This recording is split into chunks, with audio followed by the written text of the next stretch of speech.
അസ്സലാമലൈക്കും, നമസ്കാരം. ഇന്ന് നമ്മൾ റെഡിയാക്കുന്നത് ഒരു രാഗി മിച്ചറാണ്. നല്ല ടേസ്റ്റി ആയിട്ടുള്ള രാഗി മിച്ചർ പിന്നെ നമ്മളെ വീട്ടിൽ തന്നെ റെഡിയാക്കാം. മായൊന്നും ചേർക്കാതെ നല്ല കുട്ടികൾക്കൊക്കെ കൊടുക്കാൻ വേണ്ടി നല്ല ചൂടുള്ള കട്ടൻ ചായയുടെ കൂടെ കഴിക്കാൻ ചൂടുള്ള നല്ല നാടൻ മിച്ചർ റെഡിയാക്കാം. അപ്പോൾ ഇതെങ്ങനെ റെഡിയാക്കണമെന്ന് നോക്കാം. അതിന് വേണ്ടി നമുക്ക് താമസിയാതെ തന്നെ വീഡിയോയിലോട്ട് കിടക്കാം. അപ്പോൾ ഈ മിച്ചർ റെഡിയാക്കാൻ വേണ്ടിയിട്ട് ഞാൻ 2 കപ്പ് രാഗിപ്പൊടി എടുത്തിട്ടുണ്ട്. അപ്പോൾ 2 കപ്പ് രാഗിപ്പൊടി ഞാനൊരു പാത്രത്തിലേക്ക് ഇട്ട് കൊടുത്തു. ഇനി ഇതിലേക്ക് 1 കപ്പ് കടലപ്പൊടിയും കൂടെ ഇട്ട് കൊടുക്കുന്നുണ്ട്. ഇനി പിന്നെ ആവശ്യത്തിനുള്ള ഉപ്പ്, പിന്നെ ഒരു 1/4 ടീസ്പൂൺ മഞ്ഞൾപ്പൊടി, 1 സ്പൂൺ മുളക് പൊടി.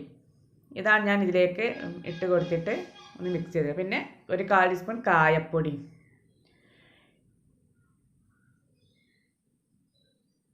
മുളക് പൊടി ഇട്ട് കൊടുത്ത് കായപ്പൊടി ഇട്ട് കൊടുത്ത് ഇനി നല്ലൊന്ന് മിക്സ് ചെയ്തെടുക്കാം. ഈ കടലപ്പൊടി ഇല്ലയെന്നുണ്ടെങ്കിലും ഈ രാഗിപ്പൊടി മാത്രം വെച്ചിട്ട് മിച്ചർ റെഡിയാക്കാൻ പറ്റും.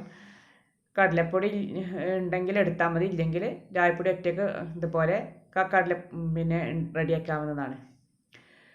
പിന്നെ ഇതിലേക്ക് നല്ല പച്ചവെള്ളം ഒഴിച്ചിട്ട് പാകത്തിനുള്ള വെള്ളം ഒഴിച്ചെടുത്തിട്ട് ഒന്ന് കുഴച്ചെടുക്കാം. പിന്നെ വെള്ളം കുറേശ്ശെ ഒഴിക്കുക. അപ്പോൾ വെള്ളം കൂടി പോവാതെ പാകത്തിന് വെള്ളം ഒഴിച്ചിട്ട് ഇതേപോലെ കുഴച്ചെടുക്കുക.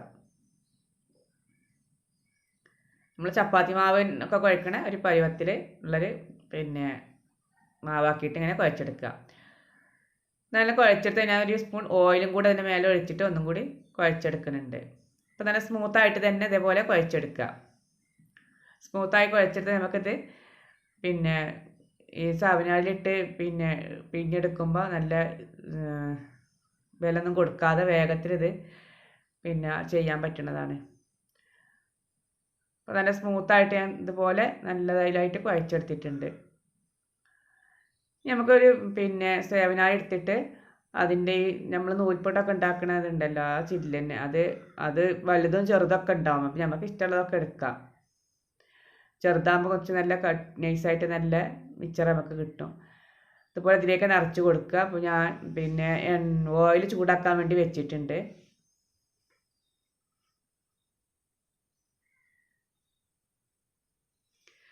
അപ്പോൾ ഓയിൽ ചൂടാക്കാൻ വേണ്ടി വെച്ചിട്ടുണ്ട്. ഓയിൽ ചൂടായതിന് ശേഷം ഇതിലേക്ക് ഇങ്ങനെ പിന്നെ തിരിച്ച് ഇങ്ങനെ ആക്കി കൊടുത്താൽ മതി. അങ്ങനെ പിഴിഞ്ഞ് കൊടുക്കുക.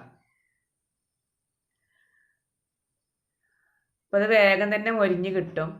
നല്ല ചൂടായ എണ്ണയിലേക്ക് പിന്നെ ഇട്ട് കൊടുത്തില്ലേ,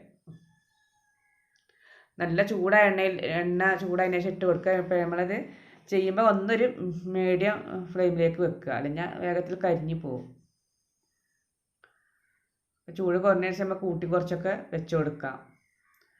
അപ്പോൾ വേഗം തന്നെ അത് മൊരിഞ്ഞ് കിട്ടിയിട്ടുണ്ട്. ഞാനത് കോരി മാറ്റി ഇതുപോലെ എല്ലാം മുഴുവനും പിന്നെ മാവും ഞാൻ ഇതേപോലെ പിന്നെ മൊരിച്ചെടുക്കുകയാണ്. അങ്ങനത്തെ മുഴുവനായിട്ട് ഞാൻ പിന്നെ റെഡിയാക്കി എടുത്തിട്ടുണ്ട്. ഇതിലേക്ക് ഞാനൊരു വെളുത്തുള്ളി ചതച്ചെടുത്തിട്ടുണ്ട്. ഒരു തുടം വെളുത്തുള്ളി എടുത്തിട്ടുണ്ട്. പിന്നെ പച്ചമുളകും കട്ട് ചെയ്തെടുത്തിട്ടുണ്ട്. ഈ പച്ചമുളക് നല്ലൊന്ന് മൊരിഞ്ഞ് കിട്ടണം. അപ്പോൾ നല്ല ചൂടായ എണ്ണ ഇട്ടിട്ട് പച്ചമുളകും നല്ലൊന്ന് മൊരിപ്പിച്ചെടുക്കുക. ഈ പിന്നെ പച്ചമുളകിന് പകരം വറ്റൽമുളക് ഉണ്ടെങ്കിൽ അതെടുത്താലും മതി. അപ്പോൾ നല്ല മൊരിഞ്ഞ് വന്നിട്ടുണ്ട്. ഇതിലേക്ക് ഞാൻ കുറച്ച് കറിവേപ്പില ഇട്ട് കൊടുത്തിട്ടുണ്ട്.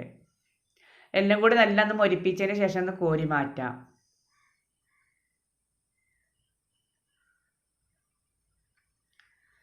അപ്പോൾ ഇതെല്ലാം മൊരിഞ്ഞ് വന്നിട്ടുണ്ട്. അപ്പോൾ അത് പിന്നെ ഒരു പാത്രത്തിലേക്ക് കോരി മാറ്റുന്നുണ്ട്. എന്നിട്ട് കുറച്ച് പിന്നെ കപ്പലണ്ടി ഈ ഓയിലിലേക്ക് തന്നെ കപ്പലണ്ടി ഇട്ട് കൊടുക്കാം. ഈ കപ്പലണ്ടി ഓയിലൊന്ന് വറുത്തതിന് ശേഷം ഒന്ന് കോരി മാറ്റാം. ഇപ്പോൾ വേഗം റെഡിയായി കിട്ടും. ഇനി പിന്നെ കുറച്ച് പൊട്ടുകടലയും കൂടെ ഞാൻ ഈ ഓയിലിൽ തന്നെ ഇട്ട് കൊടുക്കുകയാണ്.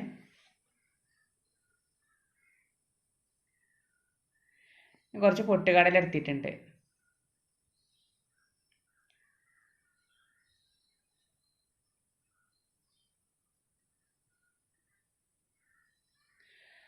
അപ്പോൾ ഞാൻ ഈ പൊട്ടുകടല ഇതുപോലെ ഒന്ന് വറുത്തിട്ട് ഒന്ന് കോരി മാറ്റുന്നുണ്ട്.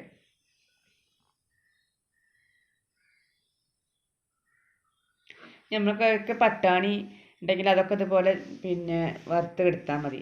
ഞാനിതിലേക്ക് കുറച്ച് അവിലാണ് ഇട്ട് കൊടുക്കുന്നത്.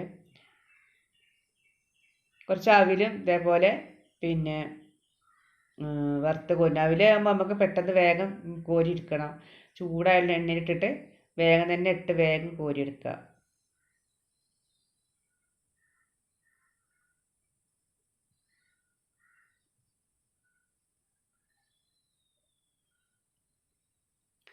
അപ്പോൾ അവൽ ഞാൻ കോരിയെടുത്ത് അപ്പോൾ ഇതെല്ലാം കൂടി ഒരു പാത്രത്തിലേക്ക് പിന്നെ മാറ്റി വെച്ചിട്ടുണ്ട്. അവൽ നല്ല മൊരിഞ്ഞ് കിട്ടിയിട്ടുണ്ട്. നമുക്ക് ഈ പിന്നെ നമ്മൾ റെഡിയാക്കി വെച്ച ഈ മിക്സ്ചർ ഒന്ന് പിന്നെ കൈകൊണ്ട് ഇങ്ങനെ പൊടിച്ചിട്ട് കൊടുക്കാം.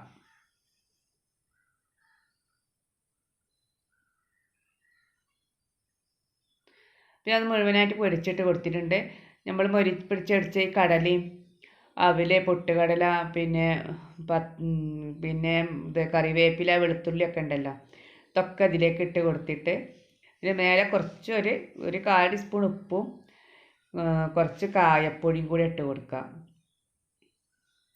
ഈ എരിവ് പിന്നെ വേണമെന്നുണ്ടെങ്കിൽ കുറച്ച് മുളകും പൊടി ഇട്ട് കൊടുക്കാം. എന്നിട്ട് നമ്മൾ കൈ വെച്ചിട്ട് തന്നെ നല്ലൊന്ന് മിക്സ് ചെയ്തെടുക്കാം.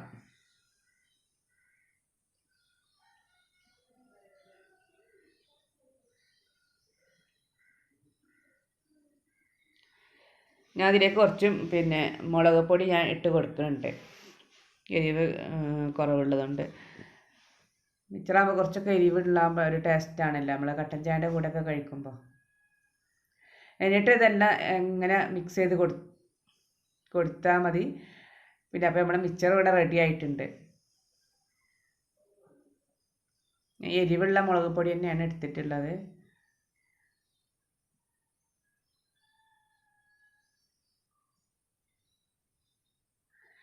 നമ്മളെ രാഗി മിച്ചർ ഇവിടെ റെഡി ആയിട്ടുണ്ട്. അപ്പോൾ ഇത്രേ പണിയുള്ളൂ. അപ്പോൾ നമുക്ക് മിച്ചറൊക്കെ കഴിക്കാൻ വേണ്ടിയിട്ട് തോന്നുമ്പോൾ ഇതുപോലെ നമ്മളെ വീട്ടിൽ തന്നെ റെഡിയാക്കിയാൽ മതി. നമ്മൾ നല്ല വിശ്വസിച്ച് നല്ല പിന്നെ മിച്ചർ നമുക്ക് പിന്നെ കഴിക്കാം. നമ്മൾ പിന്നെ കടയിൽ നിന്ന് വാങ്ങൊന്നും വേണ്ട. അപ്പോൾ നമുക്ക് കട്ടൻ ചായയുടെ കൂടെയൊക്കെ കഴിക്കാൻ നല്ല രാഗി മിച്ചർ നമ്മളെ വീട്ടിൽ തന്നെ റെഡിയാക്കാവുന്നതേ ഉള്ളൂ. അപ്പോൾ ഈ വീഡിയോ നിങ്ങൾക്ക് ഇഷ്ടപ്പെട്ടിട്ട് ലൈക്ക് ചെയ്യുക, ഷെയർ ചെയ്യുക, കമൻറ്റ് ചെയ്യുക. നിങ്ങളുടെ ഫ്രണ്ട്സുകൾക്കൊക്കെ ഒന്ന് ഷെയർ ചെയ്ത് കൊടുക്കുക. നിങ്ങൾ എൻ്റെ ചാനൽ ആദ്യമായിട്ട് കാണുമെങ്കിൽ ഒന്ന് സബ്സ്ക്രൈബ് ചെയ്യുക. ഞാൻ തൊട്ടടുത്ത ബെല്ലൈക്കൺ ഒന്ന് പ്രസ് ചെയ്ത് പിന്നെ നിങ്ങൾക്ക് എല്ലാ നോട്ടിഫിക്കേഷൻ നിങ്ങൾക്ക് കിട്ടുന്നതാണ്. അപ്പോൾ ഈ പുതിയ വീഡിയോ ആയിട്ട് നമുക്ക് വീണ്ടും കാണാം. അസ്സലാമു അലൈക്കും.